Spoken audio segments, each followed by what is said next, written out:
지난 11일 광주 신축 아파트 붕괴 사고 현장에서 스프링클러 작업을 하다 실종된 김아무개 56, 씨의 아들 24, 이 망연자실한 표정으로 말했다. 12일 붕괴 현장에 마련된 텐트에서 여는 호라살과로 한결에 닿는 호라살과로와 만난 그는 평소 아버지가 초과 근무를 하지 않아 늦게 퇴근하신 적이 없다. 힘들다는 얘기는 다른 가족에게 많이 하셨는데 저한테는 내색을 안 하셔서 잘 몰랐다. 장난 잘 치는 친구 같은 분이라며 어제 아침 6시 30분 출근하시는 모습을 본 게 마지막 만남이다. 오늘, 내일 중으로라도 아버지가 살아서 나왔으면 좋겠다고 말했다. 텐트에서 만난 스프링클러 설치 작업 중 실종된 또 다른 노동자 56, 의처남 아나무개 45, 씨는 어제 누나 집으로 경찰 2명이 찾아와 매형과 연락이 되냐고 묻기에 바로 현장으로 달려갔다.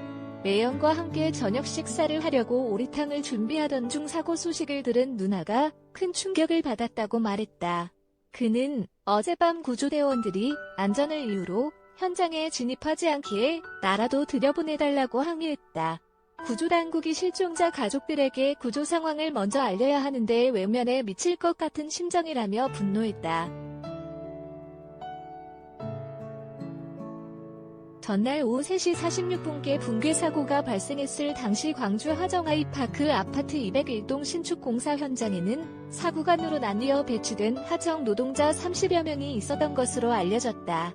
39층 옥상에서 콘크리트 타설 작업을 하던 중 1에서 2 구간 23에서 34층 외벽이 붕괴했고 붕괴 부분 반대편에 있던 높이 145m 타워 크레인, 무게 96톤 추정, 고정물이 떨어져 나갔다.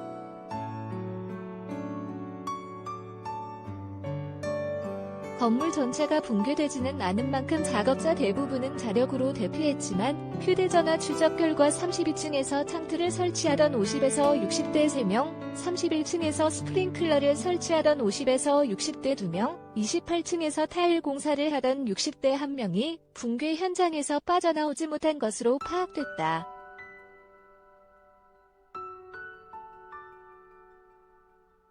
창틀 설치 작업을 하다 실종된 설아무개 씨의 지인이라는 50대 동료 기술자 양아무개 씨는 설 씨와 6개월 전에 만나 함께 일했다.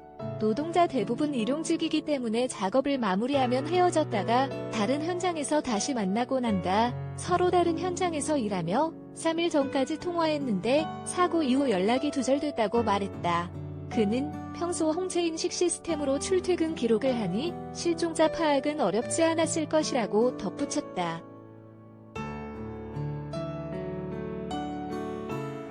안전 우려로 전날 수색 작업을 중단한 광주시 재난안전대책본부는 이날 오전 11시 20분 수색견 6마리, 조련사 6명을 붕괴 현장 내부로 투입해 사고 발생 20시간 만에 수색을 재개했다. 하지만 특별한 성과를 거두지 못하고 이날 저녁 수색을 마무리했다.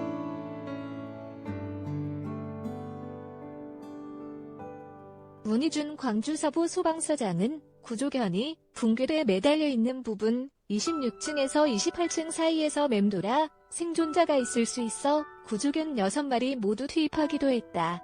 하지만 낭떠러지 부분이라 구조대원들이 접근하기는 위험하다. 추가 크레인을 설치하면 수색할 예정이라고 말했다. 광주시 재난안전대책본부는 13일 날이 밝는 대로 다시 수색에 나설 예정이다.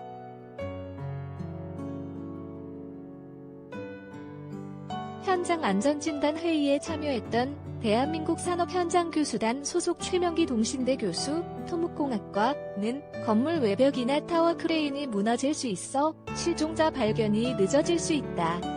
충분한 안전조치가 시급한 상황이라고 말했다.